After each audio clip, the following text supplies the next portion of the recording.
जय हिंद दोस्तों इस वीडियो में हम 4 जनवरी 2021 का एनटीपीसी का जो सेकंड शिफ्ट हुआ था उसके 40 प्रश्नों का एनालिसिस करेंगे। दोस्तों देखेंगे कि किस तरह का प्रश्न पूछा गया था, उसका लेवल क्या था।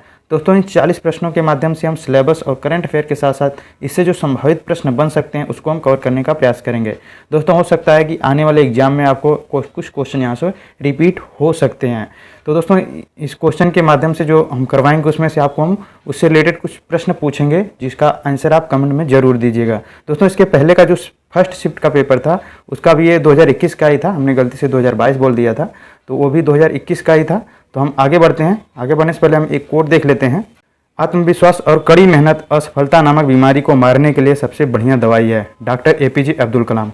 दोस्तों अगर आप आत्म कॉन्फिडेंस से और लगातार मेहनत कर रहे हैं तो आपको सफल होने से कोई नहीं रोक सकता।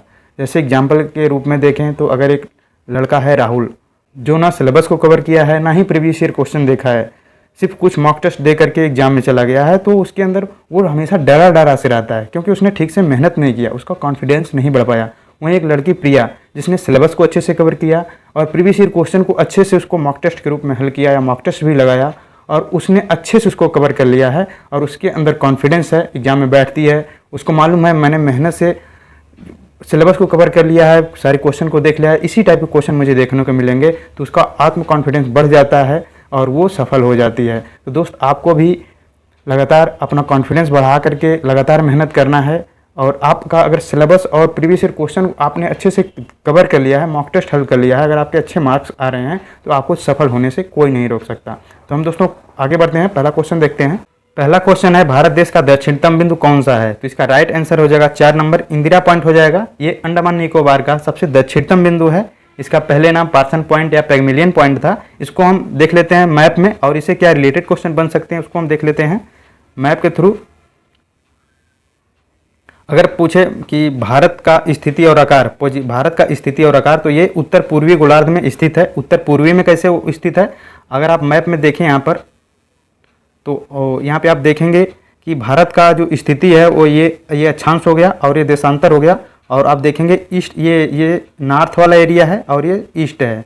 तो ये भारत का जो स्थिति है वो नॉर्थ और ईस्ट गोलार्ध में स्थित है, इसलिए भारत की स्थिति कहाँ पर हो जाएगा? नॉर्थ ईस्ट में स्थित है। भारत का अक्षांश देखें तो अगर ये मुख्य भूमि है, ये भारत का मुख्य भूमि है, ये जिसमें द्वीप नहीं शामिल होते हैं, इसको छोड़ करके जो भाग है उसको मुख्य भूमि कहते हैं।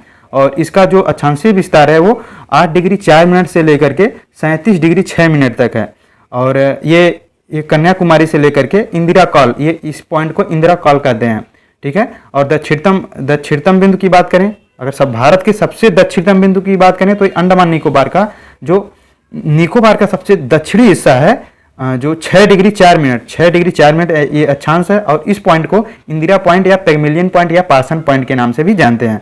वहीं दोस्तों बात करें भारत के देशांतर की तो ये 68 डिग्री 7 मिनट से लेकर के 95 डिग्री 25 मिनट ईस्ट में स्थित है। वेस्ट वाला यानी पश्चिम का एरिया है उसे गौहर माता कहते हैं और जो सबसे ईस्ट वाला एरिया है इसे किबिधु कहते हैं।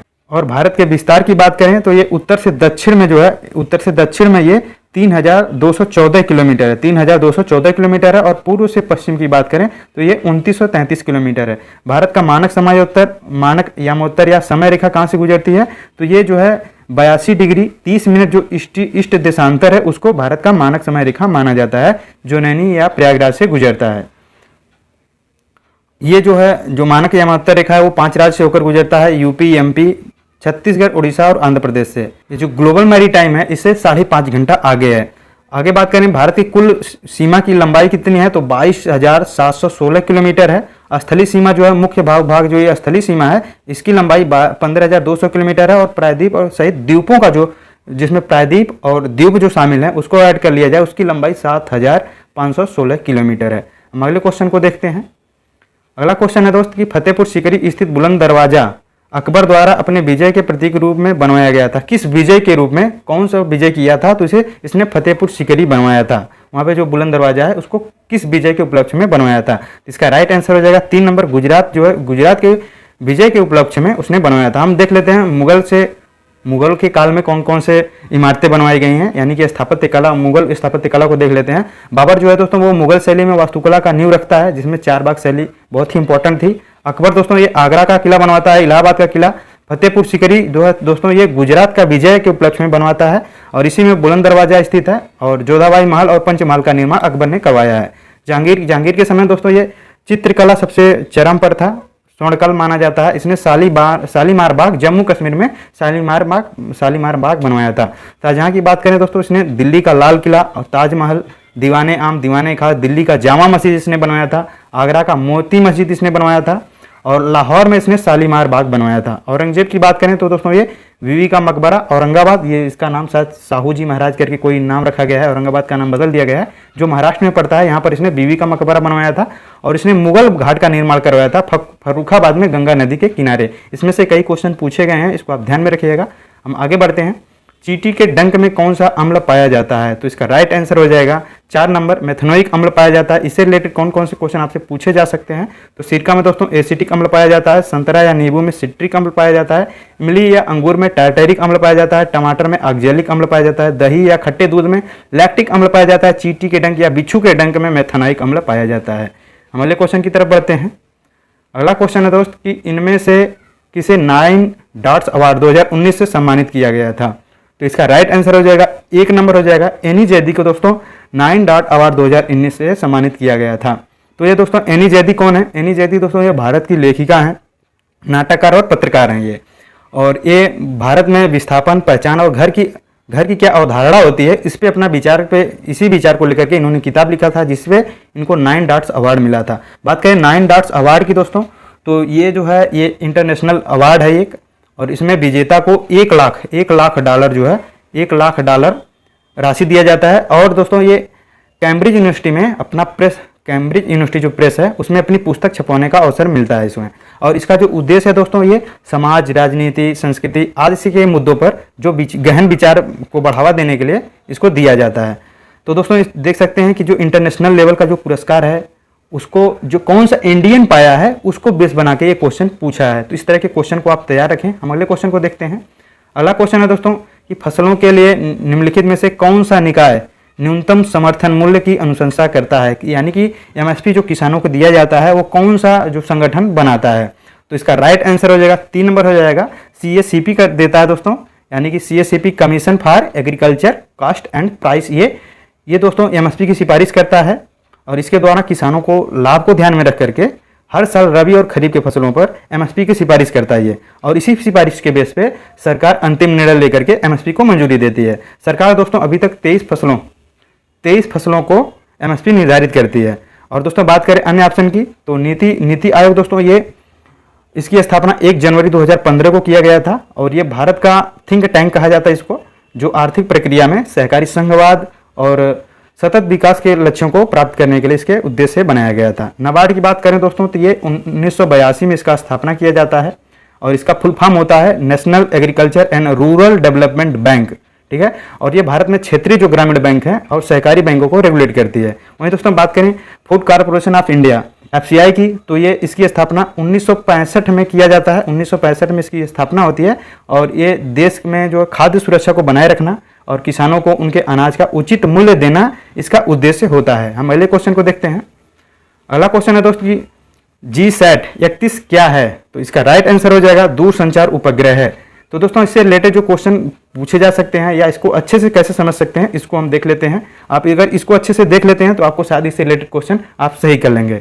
दोस्तों आप यहाँ पे देख सकते हैं उपग्रह, ये सब उपग्रह हैं और ये उपग्रह जो है दोस्तों किसे कहा जाता है? जो पृथ्वी का चक्कर लगाते हैं। तो ये एक नेचुरल जिसे भगवान ने बनाया है चंद्रमा, एक जिसे ईश्वर ने बनाया है ये नेचुरल सैटेलाइट है, और जिसने हमने मनुष्यों ने बनाया है उसे आर्टिफिशियल सैटेलाइट कहते हैं। तो ये कई टाइप के होते हैं, telecommunication satellite, weather satellite, remote sensing satellite, navigation satellite और एस्ट्रोनॉमिकल सैटेलाइट, ये ऐसे कई सैटेलाइट होते हैं। ये टेलीकॉम को दूरसंचार उपग्रह कहते हैं, वेदर मौसमी, सुदूर संवेदन हो गया, नौ परिवहन और खगोलीय होता है। और टेलीकॉम सैटेलाइट में दोस्तों इनसैट सीरीज और GSAT सीरीज आता है। इसमें इनसैट सीरीज का मतलब 1 2 3 4 5 ऐसे नंबर रख दिया जाता है, उसे सीरीज कहते हैं। जैसे अभी हमारे क्वेश्चन में पूछा गया था कि GSAT से 1 2 3 ये क्या है, तो ये दूरसंचार उपग्रह है, टेलीकम्युनिकेशन है, ठीक है। अगर इसी तरह से पूछ ले कि इनसैट 1 क्या है, तो ये दूरसंचार उपग्रह है। और वेदर सैटेलाइट की बात करें दोस्तों तो ये कल्पना और इनसैट 3D 4D देखिए यहाँ पे इंसर्ट यहाँ पे भी है, लेकिन यहाँ 1 2 रहेगा, लेकिन यहाँ पे क्या रहेगा 3D 4D टाइप, इस टाइप का नाम दिया जाएगा, ठीक है। और सुदूर संवेदन की बात करें, रिमोट सेंसिंग, जो अर्थ पृथ्वी को ऑब्जर्व करता है, उसमें कौन कौन से सैटेलाइट आते हैं, तो IRS हो गया, कार्टोसैट हो गया, ओशियन सैट हो गया, इमीसैट, हाइसिस हो गया, ये जो है अर्थ ऑब्जर्वेशन सैटेलाइट ये होते हैं। वही दोस्तों नेविगेशन जिसे जीपीएस है, ये हम कहीं जाना होता है तो जीपीएस को चालू कर लेते हैं। तो भारत का जो है सैटेलाइट कौन सा है नौ परिवहन के लिए, नेविगेशन सैटेलाइट इरेनस कहा जाता है। इंडिया का नेविगेशन सैटेलाइट कौन सा है, इरेनस है। वहीं दोस्तों बात करें एस्ट्रोनॉमिकल, खगोली जो है वो एस्ट्रोसैट उसे कहते हैं, ठीक है। और हम बात करें स्पेस मिशन के लिए, जैसे चंद्रयान 1 और 2 भेजा गया था, मंगलयान है, ये सारे जो हैं ये सैटेलाइट स्पेस मिशन सैटेलाइट हैं। हम अगले क्वेश्चन को देखते हैं। दोस्तों आपसे कुछ क्वेश्चन और इसी से रिलेटेड पूछे जा सकते हैं। तो जैसे देख सकते हैं कि आप चंद्रयान 3 को भी भेजा गया था, लॉन्च कब किया गया था, 14 जुलाई 2023 को LV-M3-M4 रॉकेट से किया गया था। इसके लैंडर का नाम दोस्तों विक्रम था और रोवर का नाम प्रज्ञान था। 23 अगस्त को दोस्तों ये इसी वो पहुंचा था वहां पे चंद्रमा पे, इसीलिए 23 अगस्त को राष्ट्रीय अंतरिक्ष दिवस मनाया जाता है। लैंडिंग जो बिंदु है उसे शिव शक्ति के नाम से जाना जाता है। चंद्रयान 2 पे जानते हैं कि वहाँ क्रैश हो गया था और उसका जो क्रैश पॉइंट है उसे तिरंगा बिंदु के नाम से जानते हैं। वहीं दोस्तों अभी हाल ही में आदित्य L1 भेजा गया था, ये जो सूर्य के इन्वायरमेंट को अध्ययन करने के लिए भेजा गया था आदित्य L1, ये 2 सितंबर 2023 को भेजा गया था और ये PSLV-C-57 रॉकेट से भेजा गया था। इसको आप ध्यान में रखिएगा। हम आगे बढ़ते हैं।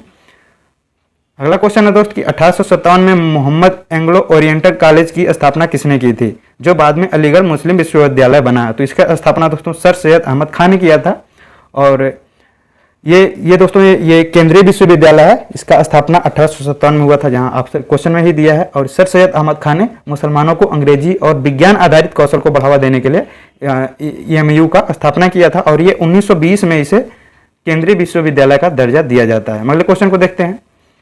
भारत में प्रोजेक्ट टाइगर किस वर्ष शुरू किया गया था, तो इसका राइट आंसर हो जाएगा दोस्तों की 2 नंबर हो जाएगा, 1973 में शुरू किया गया था।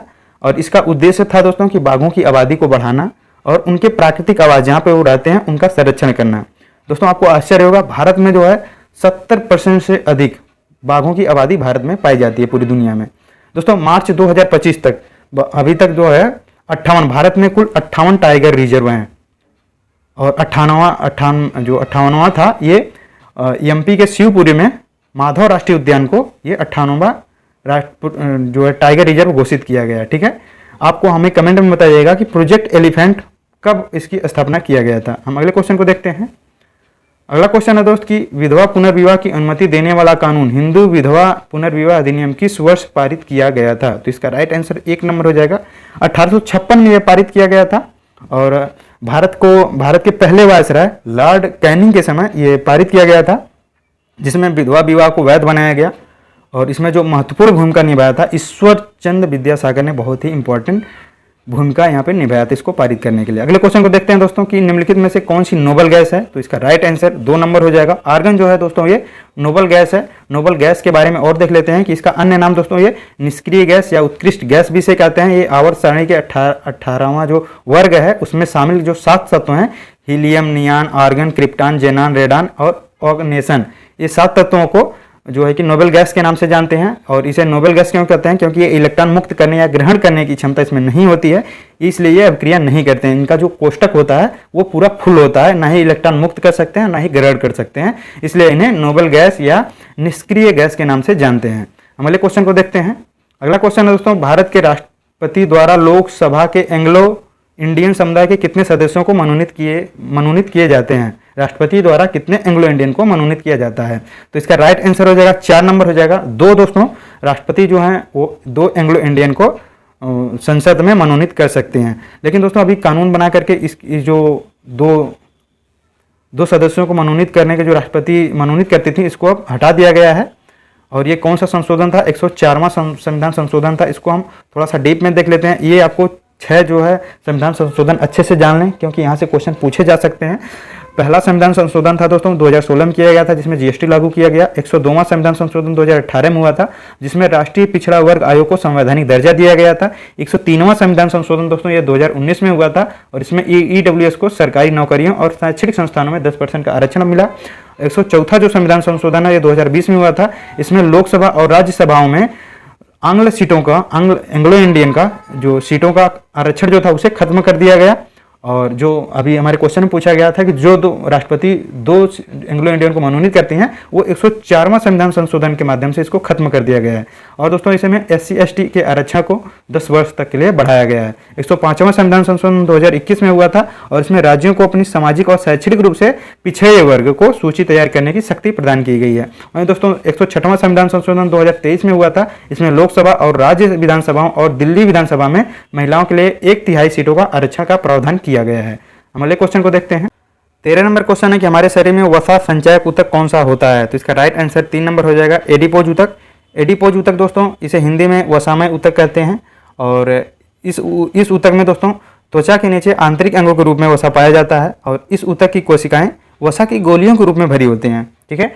और दोस्तों बात करें जंतु ऊतक की, जो हमारे शरीर में अलग अलग ऊतकों से अलग अलग आर्गन से बना होता है और ये आर्गन जो है ये सेलों से बनी होती हैं। तो शरीर के अलग अलग अंगों को कार्य करने के लिए विशेष कोशिकाएं होती हैं। जैसे पाचन तंत्र, रक्त हो गया, हृदय हो गया, तंत्रिका तंत्र जो है इसका अलग अलग कार्य होता है। ये अलग अलग कोशिकाओं से बनी होती हैं। ऊतक दोस्तों, ऊतक जो है वो 4 टाइप के होते हैं। एपिथेलियम ऊतक, संयोजी ऊतक जिसमें रक्त, अस्थि, उपास्थि आती है। पेशी ऊतक जो है इसमें हाथ पैर हो गया, पलक हो गया, हृदय हो गया, फेफड़ा हो गया। और तंत्रिका ऊतक हो गया दोस्तों, जो चौथा ऊतक है वो तंत्रिका ऊतक है। और इसमें जैसे मस्तिष्क हो गया, मेरुरज्जु हो गया, तंत्रिका तंत्र हो गया, ये चारों जो है ये ऊतक के टाइप होते हैं। हम अगले क्वेश्चन को देखते हैं। अगला क्वेश्चन है दोस्त कि ब्लूटूथ, ये ब्लूटूथ का आविष्कारकर्ता का नाम क्या है? तो इसका राइट आंसर हो जाएगा जॉब हाडसन ने ब्लूटूथ का आविष्कार किया था। ब्लूटूथ क्या होता है दोस्तों? ये वायरलेस तकनीक है जो कम दूरी के लिए रेडियो फ्रिक्वेंसी के माध्यम से डेटा का साझा करती है। ठीक है। और इसकी कनेक्टिविटी रेंज लगभग दोस्तों ये 30 फीट के आसपास होती है। हम अगले क्वेश्चन को देखते हैं। 15 नंबर क्वेश्चन है कि MS ऑफिस 2010 की एक्सेल बुक वर्कबुक में डिफॉल्ट तौर पर कितने सीट्स शामिल होती हैं? तो इसका राइट आंसर हो जाएगा 4 नंबर हो जाएगा, 3 सीट इसमें शामिल होती हैं। और इसमें दोस्तों 3 वर्कशीट मौजूद होती हैं। ठीक है। वो सीट नंबर 1, शिफ्ट 2, शिफ्ट 3, ये 3 सीट होती हैं और आवश्यकता पड़ने पर इसमें और सीट जोड़ा जा सकता है। हम अगले क्वेश्चन को देखते हैं। ये क्वेश्चन थोड़े से टफ हैं, अगर आपको आ रहा है तभी ऐसे क्वेश्चन को लगाएं। हम अगले क्वेश्चन को देखते हैं। संयुक्त राष्ट्र यूएनओ जो है इसके सुरक्षा परिषद के अस्थायी सदस्यों का कार्यकाल कितना होता है? तो इसका राइट आंसर हो जाएगा 3 नंबर हो जाएगा, 2 वर्ष होता है। हम संयुक्त राष्ट्र और ये जो अस्थायी सदस्य के बारे में थोड़ा सा डिटेल में देख लेते हैं। संयुक्त राष्ट्र दोस्तों इसका स्थापना जो है 24 अक्टूबर 1945 को होता है। इसका मुख्यालय न्यूयॉर्क में स्थित है। इसमें सदस्य देशों की संख्या 193 है। इसमें 6 स्ट्रक्चर होते हैं। महासभा होता है, सुरक्षा परिषद होता है, आर्थिक और सामाजिक परिषद होता है, सचिवालय होता है, अंतर्राष्ट्रीय न्यायालय होता है और संयुक्त राष्ट्र न्यास संघ होता है। और इस सुरक्षा परिषद में जो है दोस्तों कि 15 सदस्य होते हैं। 15 में से 5 अस्थायी होते हैं और 10 जो है अस्थायी होते हैं। और यही 10 अस्थायी जो होते हैं दोस्तों, इनकी संख्या 10 होती है और इनका चुनाव 2/3 बहुमत के आधार पर होता है। और इनका कार्यकाल 1 जनवरी से शुरू होकर के अगले 2 साल तक रहता है। और इनमें से प्रतिवर्ष 5 लोगों को विस्थापित किया जाता है। और अभी तक भारत इसमें दोस्तों 8 बार सदस्य हो चुका है। हम अगले क्वेश्चन को देखते हैं। अगला क्वेश्चन है दोस्त कि वर्तमान में संविधान का 8वीं अनुसूची में कितनी भाषाएं सम्मिलित हैं? तो इसका राइट आंसर 1 नंबर हो जाएगा। तो इसमें 22 भाषाएं अभी तक सम्मिलित हैं। और मूल रूप से बात करें दोस्तों, जब संविधान बना था उसमें 14 भाषाएं सम्मिलित थीं। और 1967 में दोस्तों 1967 में 21वें संविधान संशोधन के द्वारा सिंधी को जोड़ा गया। और 71वें संविधान संशोधन 1992 में कोंकणी, मणिपुरी और नेपाली को जोड़ा गया। और 1992वां जो संविधान संशोधन था 2003 में इसमें मैथिली, संथाली, डोगरी और बोडो जोड़ा गया था। ठीक है। तो इस समय जो है वर्तमान में कितनी भाषाएं हो जाती हैं? कुल 22 भाषाएं सम्मिलित होती हैं। आप हमें कमेंट में बताइएगा कि डोगरी और बोडो किस राज्य की भाषा है, कहाँ कहाँ बोली जाती है। हम अगले क्वेश्चन को देखते हैं। अगला क्वेश्चन है कि स्वच्छ सर्वेक्षण 2020 के अनुसार भारत का कौन सा शहर है जो सबसे स्वच्छ शहर घोषित किया गया था, जिसकी शहर की श्रेणी 10 लाख है? उसमें दोस्तों राइट आंसर हो जाएगा 2 नंबर, इंदौर। लगातार कई सालों से 6-7 साल से ये सबसे स्वच्छ शहर में से शामिल है। हम अगले क्वेश्चन को देखते हैं। अगला क्वेश्चन है दोस्त कि टेलीकॉम क्षेत्र में ISP का पूर्ण रूप क्या है? तो इसका पूर्ण रूप, इसका फुल फॉर्म हो जाएगा इंटरनेट स्पीड प्रोवाइडर हो जाएगा, इंटरनेट स्पीड प्रोवाइडर जो हम इंटरनेट यूज करते हैं। और ये जो है इसका ISP जो है, ये इंटरनेट स्पीड प्रोवाइडर एक कंपनी या संगठन होता है जो इंटरनेट कनेक्शन प्रदान करता है। जैसे ये broadband, fibre optics, satellite, mobile data 4G 5G या वाईफाई जैसी तकनीकों के माध्यम से ये हमें डेटा सर्विस प्रोवाइड करता है। उदाहरण के रूप में देखें जैसे जियो फाइबर है, एयरटेल एक्स स्ट्रीम जो है, ये हम लोग यूज करते हैं, उसी का जो है वो कौन प्रोवाइड करवाता है, इंटरनेशनल स्पीड प्रोवाइडर करवाता है। हम अगले क्वेश्चन को देखते हैं। अगला क्वेश्चन है दोस्त कि सुशील कुमार ने ये खेल रहेगा दोस्त कि किस खेल के लिए ओलंपिक पदक जीता था। तो इसका राइट आंसर 3 नंबर हो जाएगा। ये सुशील कुमार कुश्ती के खिलाड़ी थे। और ये क्यों क्वेश्चन पूछा गया था, ये बहुत ही इंपॉर्टेंट था कि सुशील कुमार जो है दोस्तों, ये 2008 से लेकर के 2018 तक इन्होंने ओलंपिक और राष्ट्रमंडल में कांस्य पदक, रजत पदक और स्वर्ण पदक इन्होंने जीता था। ठीक है। और इनको 2009 में इन्हें जो है कि मेजर ध्यानचंद खेल रत्न पुरस्कार दिया गया था। ठीक है। तो इसलिए इससे रिलेटेड कौन कौन से क्वेश्चन पूछे जा सकते हैं, कौन कौन से बन सकते हैं, तो ये क्वेश्चन बहुत ही इंपॉर्टेंट हो जाते हैं। इसको हम थोड़ा सा देख लेते हैं। पेरिस ओलंपिक अभी हाल ही में हुआ था, पेरिस में 2024 में हुआ था, और इसमें भारत का 71वां स्थान था। इसने 6 पदक जीता था, एक भी सोना नहीं जीता था, एक जो है रजत और 5 जो है कांस्य जीता था। इसमें कौन से पदक विजेता हैं या पदक विजेता जो भारतीय खिलाड़ियों ने कौन कौन से पदक जीते थे। नीरज चोपड़ा दोस्तों ये रजत जीते थे भाला फेंक में। मनु भाकर जो है ये कांस्य जीती थी शूटिंग या एयर पिस्टल में। मनु या सरबजोत सिंह को कांस्य मिला था शूटिंग या एयर पिस्टल में। स्वप्निल कुसाले को कांस्य पदक मिला था और ये 50 मीटर राइफल थ्रो में। पुरुष हॉकी टीम को दोस्तों ये स्पेन को हरा करके जो है कि ये इसने कांस्य पदक जीता था। ठीक है। और ये इसके कप्तान कौन थे, हरमनप्रीत सिंह थे। और अमन सहरावत को दोस्तों कांस्य पदक मिला था कुश्ती में फ्री स्टाइल 57 किलो वर्ग स्पर्धा में कुश्ती के लिए इन्हें ये अवार्ड मिला था। और दोस्तों इससे क्वेश्चन और पूछे जा सकते हैं। अभी 2024 में मेजर ध्यानचंद खेल पुरस्कार दिया गया है 4 लोगों को। डी गुकेश को दिया गया है जो शतरंज खेलते हैं। हरमनप्रीत सिंह जो ये कप्तान है हॉकी टीम के, इनको शतरंज पुरस्कार मिला है, ध्यानचंद मेजर रत्न खेल पुरस्कार मिला है। और मनु भाकर को मिला है। और प्रवीर कुमार जो है पैरा ओलंपिक में उनको भी मिला है। इसको आप 4 लोगों को ध्यान में रखिएगा, इससे रिलेटेड क्वेश्चन है, इसी से पूछा जा सकता है। हम देखते हैं भारत में अगला क्वेश्चन है कि भारत में श्वेत क्रांति का जनक किसे माना जाता है। तो इसका राइट आंसर 4 नंबर हो जाएगा, वर्गीज कुरियन को दोस्तों भारत में श्वेत क्रांति ऑपरेशन फ्लड के जनक के रूप में जाना जाता है। वहीं दोस्तों बात करें MS स्वामीनाथन को, इन्हें हरित क्रांति के लिए जाना जाता है। इंदिरा गांधी दोस्तों ये हमारे भारत की एक बहुत ही सफल कहें या ताकतवर प्रधानमंत्री थी। हम अगले क्वेश्चन को देखते हैं। अगला क्वेश्चन है दोस्त कि नवंबर 2020 के अनुसार भारत का नवीनतम उच्च न्यायालय कहाँ बनाया गया है। तो इसका राइट आंसर 2 नंबर हो जाएगा। आंध्र प्रदेश के अमरावती में ये इसकी स्थापना किया गया था। और ये बात करें दोस्तों 1862 में दोस्तों कोलकाता, बम्बई और मद्रास में ये 3 जगह हाई कोर्ट पहली बार बने थे।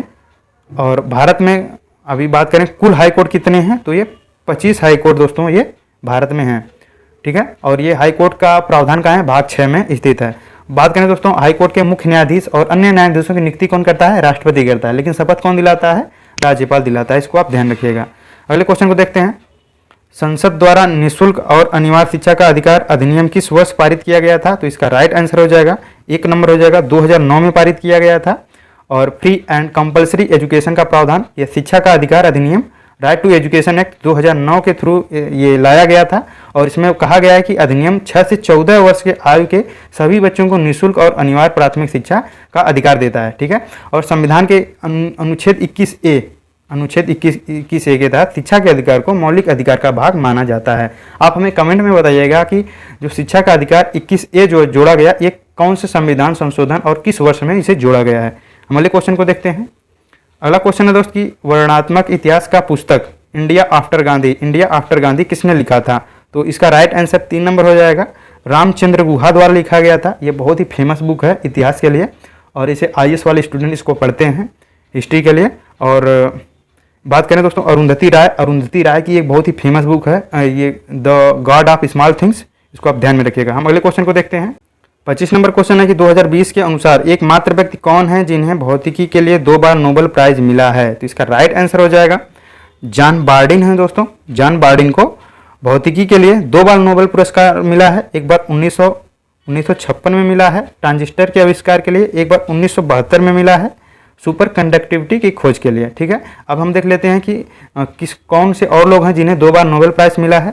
तो 2 बार नोबेल पुरस्कार जीतने वाले व्यक्ति कौन कौन है, ये व्यक्ति का नाम, क्षेत्र और वर्ष देख लेते हैं। मैरी क्यूरी को भौतिकी और रसायन विज्ञान में 1903 और 1911 में ये नोबेल प्राइज मिला है। और लिनुस पालिंग जो दोस्तों ये रसायन विज्ञान और शांति के लिए इन्हें 1954 और 1962 में 2 बार पुरस्कार मिला है अलग अलग क्षेत्रों में। और जॉन बार्डिन जो हमारे क्वेश्चन में पूछा गया था भौतिकी के क्षेत्र में 1956 और 1972 में इन्हें अवार्ड मिला है। फ्रेडरिक सेंगर रसायन विज्ञान में 2 बार रसायन विज्ञान के क्षेत्र में 1958 और 1980 में मिला है। और अगले हैं कर्ल बैरी शार्पलेस हैं, इन्हें रसायन विज्ञान में 2001 और 2022 में इन्हें 2 बार अवार्ड मिला है। अब तक दोस्तों केवल एक महिला है मैरी क्यूरी जिन्हें 2 बार नोबेल पुरस्कार जीतने में सफल रही हैं, इसको आप ध्यान में रखिएगा। हम अगले क्वेश्चन को देखते हैं।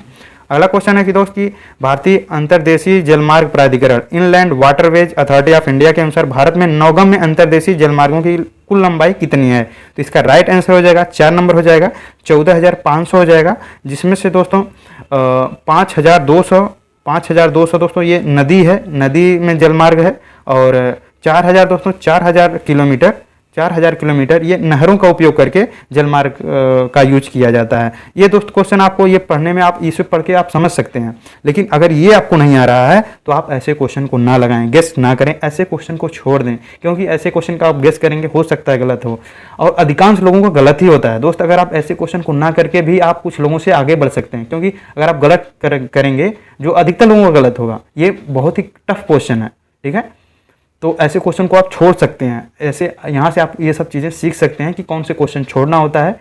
और जैसे 40 क्वेश्चन है, आप 40 क्वेश्चन पूरा अटेम्प्ट ना करें, उसमें से दोस्त 3 से 4 क्वेश्चन छोड़ दें। ठीक है, पहले से डिसाइड कर लें कि हमें अगर टफ क्वेश्चन मिलता है तो हम 2, 3 या 4 क्वेश्चन जरूर छोड़ देंगे। तो ये क्वेश्चन दोस्तों ऐसे क्वेश्चन छोड़ने लायक हैं जो पूरी तरह से फैक्ट बेस्ड हैं। हम अगले क्वेश्चन को देखते हैं। अगला क्वेश्चन है दोस्त कि नवंबर 2020 तक प्राप्त जानकारी के अनुसार भारत में कितने परिचालित नाभिकीय ऊर्जा रिएक्टर हैं? तो नवंबर 2022 तक दोस्तों 22 नाभिकीय रिएक्टर जो संचालित हो रहे थे उस समय, और वर्तमान में बात करें दोस्तों तो इस समय 24 नाभिकीय रिएक्टर हैं जो इस समय चल रहे हैं। ठीक है, और नाभिकीय जो ऊर्जा रिएक्टर है, नाभिकीय ऊर्जा के जनक इसे कहा जाता है, होमी जहांगीर भाभा को कहा जाता है। दोस्तों भारत में जो बिजली उत्पादन का तरीका है वो कोयला, गैस, जल विद्युत जैसे पारंपरिक और जो गैर पारंपरिक हैं, नवीकरणीय जो अभी है रिन्यूएबल एनर्जी जैसे सौर ऊर्जा, पवन ऊर्जा, परमाणु ऊर्जा और बायोगैस का यूज किया जाता है। वर्तमान में दोस्तों कुल 24 परमाणु रिएक्टर काम कर रहे हैं, जिसमें तारापुर जो है पिछले शिफ्ट में पूछा गया था कि भारत का पहला नाभिकीय रिएक्टर कौन था। तो दोस्तों जो तारापुर है जो महाराष्ट्र में है, ये पहला नाभिकीय विद्युत संयंत्र था भारत का। और दोस्तों बात कलपक्कम ये दोस्तों ये तमिलनाडु में है, ये पहला स्वदेशी रूप से निर्मित है। ठीक है, और कुडकुलम दोस्तों ये भारत का सबसे बड़ा, कुडकुलम जो तमिलनाडु में स्थित है, ये भारत का सबसे बड़ा जो है कि नाभिकीय रिएक्टर संयंत्र, इसको आप ध्यान में रखिएगा। हम अगले क्वेश्चन की तरफ बढ़ते हैं। अगला क्वेश्चन है कि गांधी स्मृति एवं दर्शन समिति GSDS का गठन कब किया गया था? तो इसका राइट आंसर हो जाएगा साथ दोस्तों ये सितंबर 1985 में किया गया था। इसको आप थोड़ा सा देख लीजिएगा, बहुत फैक्ट है, इसलिए ऐसे क्वेश्चन दोस्त बहुत ही टफ होते हैं। अगर आ रहा है तो कीजिए, नहीं आ रहा है, अगर आप क्वेश्चन देखें, क्वेश्चन अगर पढ़ रहे हैं समझ में आ रहा है और ऑप्शन बिल्कुल नहीं समझ में आ रहा है तो क्वेश्चन को गेस ना करें। ये सारे क्वेश्चन एकदम फैक्ट होते हैं, इसमें कंसेप्ट नहीं, आप इसमें कोई कंसेप्ट नहीं लगा सकते हो। ऐसे क्वेश्चन को आप छोड़ दें जहाँ क्वेश्चन के बारे में भी नहीं मालूम है और ऑप्शन के बारे में भी नहीं मालूम है। यहाँ पे गांधी स्मृति और दर्शन समिति के बारे में हम जान लेते हैं। इसका पहले जो नाम था बिरला हाउस या बिड़ला भवन इसका नाम था। और 30 जनवरी 1948 को जब गांधी जी की हत्या हुई थी, उसके पहले जो है 144 जो अंतिम 144 दिन था, उन्होंने इसी जगह पे बिताया था। इसलिए इसका नाम 1985 में ही शायद इसका नाम बदल करके गांधी स्मृति दर्शन समिति रख दिया गया है। और ये भारत के संस्कृति मंत्रालय के अधीन ये कार्यरत है। हम अगले क्वेश्चन की तरफ बढ़ते हैं। अगला क्वेश्चन है दोस्त कि यूनिसेफ का मुख्यालय कहाँ स्थित है? तो इसका राइट आंसर हो जाएगा 3 नंबर, न्यूयॉर्क में स्थित है। हम जो इंटरनेशनल हेडक्वार्टर हैं उसको हम मैप के थ्रू अच्छे से देख लेते हैं। आप इसको ध्यान से देखिएगा, क्वेश्चन पूछे जा सकते हैं, इंपॉर्टेंट हम देख लेते हैं। हम देखते हैं न्यूयॉर्क में कौन कौन स्थित हैं। तो यूनिसेफ का मुख्यालय जो क्वेश्चन पूछा गया था, और यूएनडीपी का जो मुख्यालय है वो न्यूयॉर्क में स्थित है, और वाशिंगटन में वर्ल्ड बैंक का मुख्यालय स्थित है। और हम बात करें डब्ल्यूटीओ टूरिज्म वाला जो है उसका मैड्रिड में है, और इंटरनेशनल मैरीटाइम जो ऑर्गेनाइजेशन है उसका लंदन में स्थित है, और यूनेस्को का जो हेडक्वार्टर है वो फ्रांस में स्थित है, फ्रांस के पेरिस में स्थित है। और FAO फूड एग्रीकल्चर ऑर्गेनाइजेशन जो है वो रोम में स्थित है, इटली के रोम में स्थित है। ह्यूमन राइट जो है ये जो है जिनेवा में दोस्तों कई ऑर्गेनाइजेशन स्थित हैं। ये जो जिनेवा है इसमें बहुत सारे ऑर्गेनाइजेशन स्थित हैं। इसको हम थोड़ा सा छोटा कर लेते हैं। हाँ, ये जिनेवा दोस्तों, इसमें कौन कौन से हेडक्वार्टर स्थित हैं, तो ह्यूमन राइट का है, और मेट्रोलॉजिकल है, और रिफ्यूजी का जो ऑर्गेनाइजेशन है, और WHO हेल्थ ऑर्गेनाइजेशन है, लेबर ऑर्गेनाइजेशन कहाँ पर है, इंटरनेशनल लेबर ऑर्गेनाइजेशन, ये सारे जो हैं वो जिनेवा में स्थित हैं। और दोस्तों बात करें यूनेप की, यूनाइटेड नेशन इन्वायरमेंटल प्रोग्राम की, तो इसका जो है इसका जो मुख्यालय केन्या के नैरोबी में स्थित है। हम अगले क्वेश्चन की तरफ बढ़ते हैं। अगर आप मैप से याद करते हैं ना तो कुछ चीज़ें आपके लिए रटना आसान हो जाता है ना, रटने की ज़रूरत नहीं पड़ती। आप थोड़ा सा मैप के माध्यम से पढ़ते हैं तो आपके वो माइंड में आपके बैठ जाता है। तो आप मैप से चीज़ों को पढ़ना शुरू करें, फैक्ट जो हैं हेडक्वार्टर को पढ़ सकते हैं। तो ऐसी चीज़ों को, जैसे और कई चीज़ों को, जैसे जलधाराएँ हैं और हवाएं जो चलती हैं, इन सारी चीज़ों को जो मैप से आप पढ़ सकते हैं उनको आप मैप से पढ़ने का प्रयास कीजिए, क्योंकि उससे मैप से पढ़ने के बाद आपके माइंड में सीधे बैठ जाता है। अगले क्वेश्चन को देखते हैं। 30 नंबर क्वेश्चन है, भारतीय रिजर्व बैंक की स्थापना कब की गई थी? तो इसका राइट आंसर हो जाएगा, बहुत ही आसान क्वेश्चन है, 1 अप्रैल 1935 को किया गया था। और ये 1935 का भारत शासन अधिनियम उसमें जब आया था उसी के माध्यम से किया गया था। इसको हम देख लेते हैं। भारतीय रिजर्व बैंक की स्थापना 1 अप्रैल 1935 को हुआ था। मुख्यालय इसका मुंबई महाराष्ट्र में स्थित है। इसके वर्तमान गवर्नर शशिकांत दास नहीं है, वर्तमान में कोई और है। ठीक है, इसको आप देख लीजिएगा। अधिनियम जो है ये भारतीय रिजर्व बैंक अधिनियम 1934 के माध्यम से इसका स्थापना हुआ था। राष्ट्रीयकरण कब हुआ था? 1 जनवरी 1949 को हुआ था। इसका जो मुख्य कार्य है दोस्तों भारतीय रिजर्व बैंक का, RBI का, वो मुद्रा प्रबंधन, भारत में रुपए की आपूर्ति और मुद्रास्फीति महंगाई को नियंत्रित करना है। वित्तीय स्थिरता, बैंकों और वित्तीय संस्थाओं को निगरानी रखना है। मौद्रिक नीति, repo rate, reverse repo rate, CRR, SLR आदि का नियंत्रण करना है।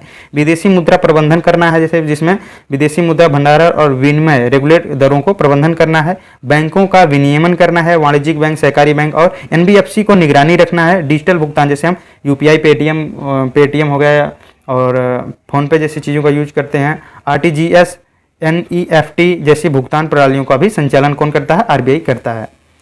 हम अगले क्वेश्चन को देख लेते हैं। अगला क्वेश्चन है कि राजभाषा अधिनियम की धारा 3 के माध्यम से संघ के राजकीय कार्यों के लिए अंग्रेजी भाषा का निरंतर इस्तेमाल को किस वर्ष में लागू किया गया था? तो इसका राइट आंसर 1 नंबर हो जाएगा, 1965 में लागू किया गया था। राजभाषा अधिनियम 1965 ये आया था दोस्तों कि अंग्रेजी को 15 वर्षों के लिए 1965 तक जारी रखने का प्रावधान इसमें किया गया था। ठीक है, और ये 1965 में इसे चेंज किया गया क्योंकि 15 वर्ष खत्म हो गए थे। और इसमें ये कहा गया कि भारत में हिंदी और अंग्रेजी का उपयोग रेगुलेट करने के लिए इसको पारित किया गया था, और कहा गया था कि राजकीय कार्यों में हिंदी को भी प्राथमिकता दी जाए, राजकीय कार्य में हिंदी को प्राथमिकता दी जाए, लेकिन अंग्रेजी को भी साथ साथ उपयोग किया जाए, जिससे गैर हिंदी जो भाषी राज्य हैं उनको कोई समस्या ना हो। ठीक है, हम देख लेते हैं इसका संविधान में कहाँ जिक्र है हिंदी का। हिंदी का दोस्तों अनुच्छेद 343 वो कहता है कि हिंदी को भारत की राजभाषा घोषित किया गया है। ये राजभाषा है दोस्तों। ठीक है, इसको ध्यान में रखिएगा। ये कौन सा अनुच्छेद बताता है? 343 बताता है। अनुच्छेद 344 में कहा गया है राजभाषा आयोग और संसदीय समिति की व्यवस्था करता है। अनुच्छेद 44 जो है 345 जो है वो राज्यों को अपनी राजभाषा चुनने का अधिकार देता है। और अनुच्छेद 351 दोस्तों ये हिंदी भाषा के विकास और प्रोत्साहन का निर्देश देता है। हम अगले क्वेश्चन को देखते हैं।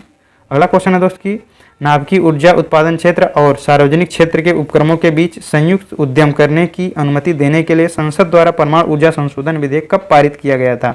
तो इसका राइट आंसर हो जाएगा, 3 नंबर हो जाएगा, 2015 में से पारित किया गया था। और ये नाभिकीय ऊर्जा जो परमाणु ऊर्जा संशोधन विधेयक है ये 2015 में लाया गया था, लेकिन ये परमाणु ऊर्जा अधिनियम जो है ये 1965 में बना था। 1965 में बना था और इसी में संशोधन किया गया है।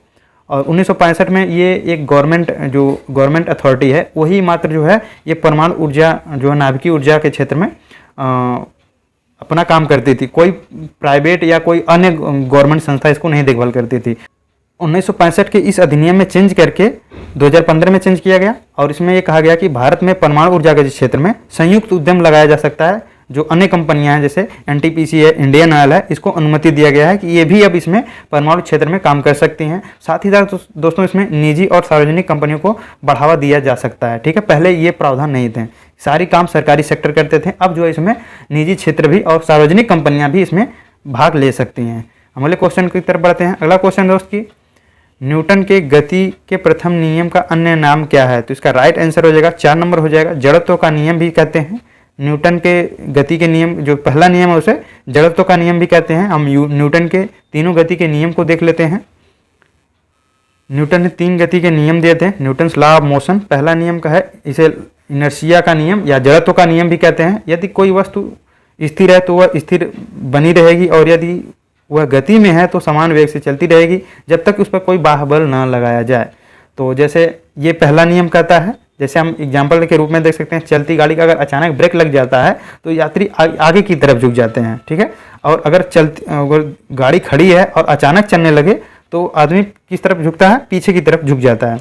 दूसरा जो नियम है वो गति का परिवर्तन का नियम है और इसमें किसी वस्तु पर लगाया गया बल उसके संवेग के परिवर्तन दर के समानुपाती होता है। यह प्रोपोर्शनल टू ये होता है और इसमें यह बराबर ma जो कहते हैं, इसका एक सूत्र है यह बराबर ma। और इसमें जो एग्जाम्पल के रूप में देख सकते हैं, किसी भारी वस्तु को धक्का देने के लिए अधिक बल की आवश्यकता होती है। जैसे कोई भी बड़ा बक्सा है उसको ढकेलने के लिए अधिक बल देना पड़ता है। ये किसका एग्जाम्पल है? ये न्यूटन के दूसरे नियम का एग्जाम्पल है। तीसरा नियम है, इसे क्रिया प्रतिक्रिया का नियम भी कहते हैं। इसमें कहा गया है कि प्रत्येक क्रिया के बराबर और विपरीत दिशा में प्रतिक्रिया होती है। ठीक है, जैसे नाव पे चढ़ते हैं तो नाव पीछे की तरफ उतर जाती है। बंदूक से अगर गोली चलती है तो वो उतना ही जितना ही प्रेशर आगे देती है उतना ही प्रेशर पीछे देती है। तो ये न्यूटन के 3 नियम है, इसको आप ध्यान में रखिएगा। अगला क्वेश्चन है दोस्त की अगला क्वेश्चन है कि भारत में पहली यात्री रेलगाड़ी कब चली थी? तो इसका राइट आंसर हो जाएगा 1853 में चली थी, 2 नंबर हो जाएगा। और ये कहाँ कहाँ चली थी? ये एक ये यात्री ट्रेन थी, पैसेंजर ट्रेन थी जो बॉम्बे से ठाणे के बीच 34 किलोमीटर चली थी। बॉम्बे से ठाणे के बीच 34 किलोमीटर चली थी जिसमें 400 लोग इसमें सवार थे। और इसका श्रेय किसको दिया जाता है दोस्त? कि लॉर्ड डलहौजी को दिया जाता है। ठीक है, और वर्तमान में दोस्तों बात करें तो भारत जो है दुनिया का चौथा सबसे बड़ा रेल नेटवर्क है, USA, रसिया और चाइना के बाद। ठीक है, हम अगले क्वेश्चन की तरफ बढ़ते हैं। अगला क्वेश्चन है दोस्त कि दिल्ली का जामा मस्जिद का निर्माण किस वर्ष पूरा हुआ था? तो इसका राइट आंसर हो जाएगा जो है कि 1656 में हुआ था। ठीक है, चौथा हो जाएगा। ये क्वेश्चन दोस्त टफ है या ऐसे क्वेश्चन नहीं पूछने चाहिए, लेकिन क्या करें पूछे जा रहे हैं। अब ऐसे क्वेश्चन कौन रट सकता है कि कब बनाया गया था, लेकिन ठीक है पूछा जा रहा है तो आपको ध्यान में रखना है। तो ये जो है शाहजहाँ ने बनवाया था इसको, 1644 में ये स्टार्ट हुआ था और ये 1656 में से पूर्ण किया जाता है। हम देख लेते हैं मुगल काल की स्थापत्य कला, जो मुगलों ने कौन कौन से इमारतों का निर्माण करवाया था। बाबर ने दोस्तों ये मुगल शैली वास्तुकला का नींव रखते हैं, चारबाग शैली का आरंभ करता है। अकबर दोस्तों ये आगरा का किला, इलाहाबाद का किला, फतेहपुर सीकरी गुजरात के विजय के उपलक्ष्य में बनाता है। इसको हमने ऊपर देख लिया है। तो यहाँ से क्वेश्चन देखिए, 2 क्वेश्चन पूछे जा चुके हैं, इसको आप ध्यान में रखिएगा। अगला क्वेश्चन दोस्तों कि दूसरी वंदे भारत एक्सप्रेस किन शहरों के बीच चली थी? तो इसका राइट आंसर हो जाएगा 2 नंबर हो जाएगा, नई दिल्ली से कटरा के बीच चली थी। जो वंदे भारत एक्सप्रेस है ये पहली कहाँ चली थी? पहली जो दोस्तों ये फरवरी 2019 में नई दिल्ली से वाराणसी के लिए चली थी, लेकिन दूसरा जो दोस्तों ये नई दिल्ली से कटरा के लिए चली है। ठीक है, और वंदे भारत की बात करें दोस्तों कि इसमें विश्व स्तरीय जो है सुविधा से लैस होती है, आपको कई सारी सुविधाएं इसमें मिलती हैं और इसकी रफ्तार दोस्तों 160 किलोमीटर प्रति घंटे से भी ज़्यादा होती है। हम अगले क्वेश्चन की तरफ बढ़ते हैं। अगला क्वेश्चन है दोस्त कि टैक्सोल किस पेड़ से निकाला जाता है? तो इसका राइट आंसर हो जाएगा 1 नंबर हो जाएगा, सूची वृक्ष या इसे यव कहते हैं। ये जो है टैक्सोल इसी वृक्ष से निकाला जाता है और ये जो है दोस्त बहुत ही एक औषधि है, कैंसर की दवा के लिए ये प्रसिद्ध है और ये USA में पाई जाती है। हम अगले क्वेश्चन को देखते हैं। अगला क्वेश्चन है कि दोस्त कि सांभर झील कहाँ पर स्थित है। तो सांभर झील दोस्तों ये राजस्थान में स्थित है। ये भारत का जो है यहाँ से भारत के लिए यहाँ पे नमक का निर्माण किया जाता है और इसके अतिरिक्त तटीय क्षेत्रों से भी जो है कि नमक का निर्माण होता है, लेकिन सांभर झील से भी नमक का निर्माण होता है। हम भारत में जो झीलें हैं उसको हम देख लेते हैं, इंपॉर्टेंट झीलें कौन कौन सी हैं। तो ये उलर झील है जो यहाँ से ये झेलम नदी के किनारे स्थित है। ये भारत की सबसे बड़ी मीठे पानी की झील है उलर झील, ठीक है। और आगे हम देखते हैं तो गांधी सागर ये एमपी में स्थित है और राणा प्रताप सागर ये दोस्तों राजस्थान में स्थित है। और इसके अतिरिक्त दोस्तों ये सांभर झील देख सकते हैं जो पूछा गया था, ये राजस्थान में स्थित है। और गोविंद बल्लभ पंत सागर ये उत्तर प्रदेश में स्थित है। और लोकटक झील दोस्तों एक मणिपुर में है, मणिपुर में लोकटक झील बहुत ही इंपॉर्टेंट है, पूछा जाता है। ये मीठे पानी की झील है लोकटक झील। और दोस्तों ये चिल्का झील दोस्तों ये एशिया की सबसे बड़ी खारे पानी की झील है। पुलिकट झील दोस्तों ये आंध्र प्रदेश में स्थित है, आंध्र प्रदेश और तमिलनाडु के बॉर्डर पे स्थित है। और बेम्बानाथ झील दोस्तों ये जो है कि केरल में स्थित है। इसके अतिरिक्त वहाँ पे अष्टमुदी झील भी पाई जाती है। और लिंगामक्की झील कर्नाटक में स्थित है। और नागार्जुन सागर ये आंध्र प्रदेश में स्थित है। कोलूरी झील दोस्तों ये भी आंध्र प्रदेश में स्थित है। ये निजाम सागर ये तेलंगाना में स्थित है, ठीक है। ये यहाँ से कुछ झील जो हैं पूछे जा सकते हैं। हम अगले क्वेश्चन की तरफ बढ़ते हैं। अगला क्वेश्चन है दोस्त कि प्रख्यात समाज सुधारक और महिला शिक्षा के लिए कार्य करने वाली पंडिता रमाबाई सरस्वती किस भाषा की महान विदुषी थीं। तो इसका राइट आंसर हो जाएगा 1 नंबर हो जाएगा, वो दोस्तों संस्कृत की जो विशेषज्ञ थी पंडिता रमाबाई।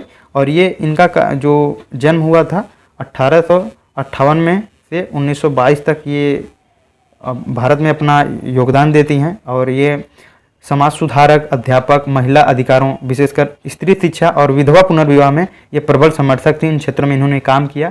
स्त्री शिक्षा को बढ़ावा देने के लिए इन्होंने शारदा भवन का इन्होंने स्थापना किया था। और इनकी एक बुक है जो बहुत ही फेमस है, the high cast Hindu woman.